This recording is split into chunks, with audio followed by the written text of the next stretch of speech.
Now we will talk about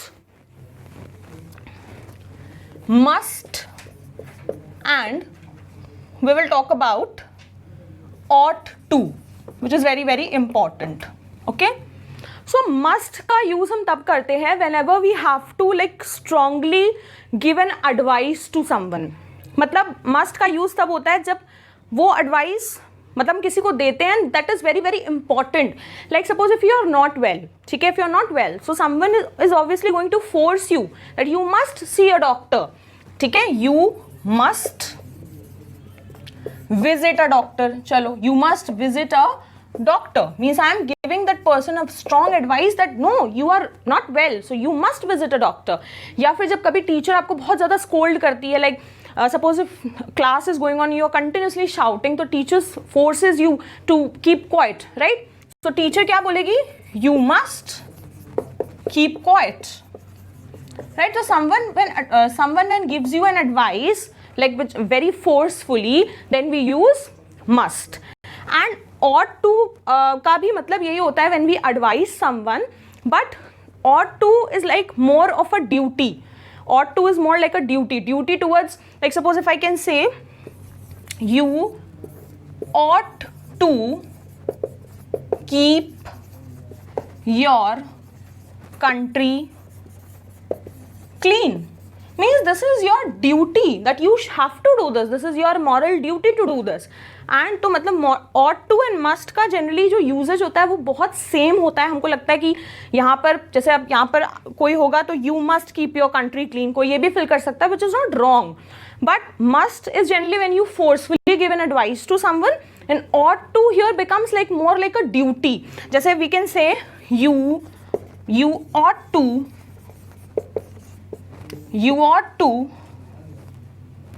respect your elders, means this is like your duty which you need to do anyhow. तो ये हमारा usage होता है must and ought to का. Now we will talk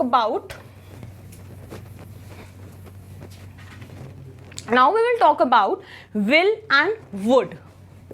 कब हम लोग will का यूज करते हैं, कब हम लोग would का यूज करते हैं. So will is generally used to make any kind of prediction about future. जैसे I will bake a cake tomorrow, I will come tomorrow, ठीक है. So will is like making future predictions. तो आपने will लगा दिया. Will is also used to denote a habit. मान लो किसी की habit है कि वो late आता है, तो generally you will say that she will come late, means this is her habit and then she is going to do this. मतलब वो ये करेगी क्योंकि वो उसकी habit है, ठीक है. For any kind of a polite request, आप किसी से request कर रहे हो, then you can do this. Will you help me? Like you are asking in a very polite way. So a polite request के लिए you can use will. Also you can use will for any kind of spontaneous decision.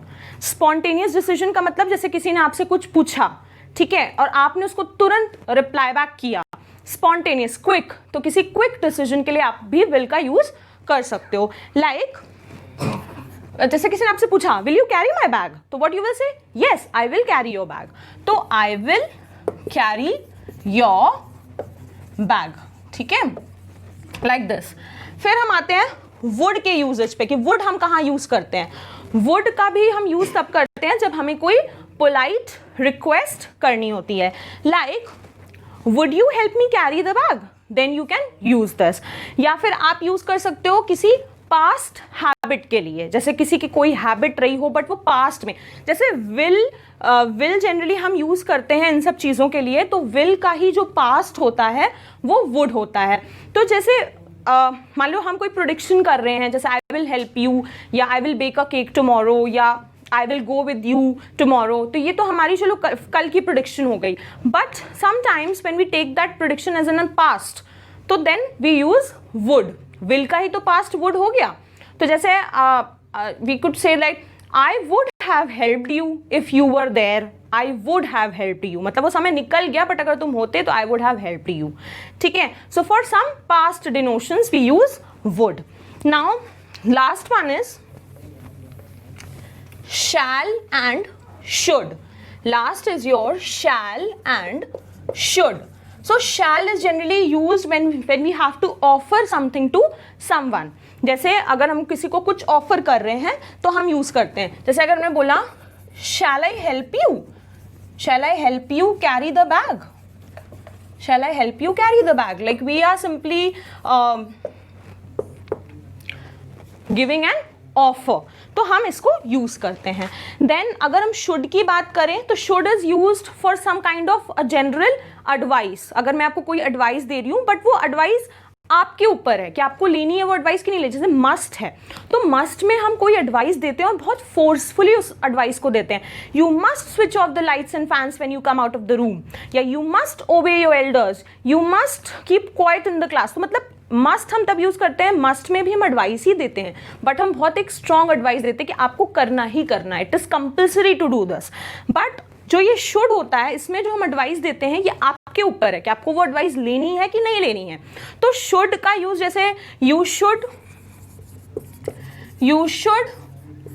Travel in the bus carefully, मतलब आपको बस में संभल के travel करना चाहिए. तो ये मैंने आपको एक जनरल एडवाइस दी कि you should do this, okay, but if you don't want to do it's okay, it's up to you. If you want to do it's good.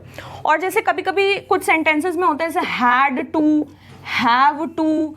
तो these had to and have to are generally used जब किसी sentence में कोई compulsory चीज होती है कि आपको करनी ही करनी है. So had to, have to ये भी हमारे मॉडल्स हैं.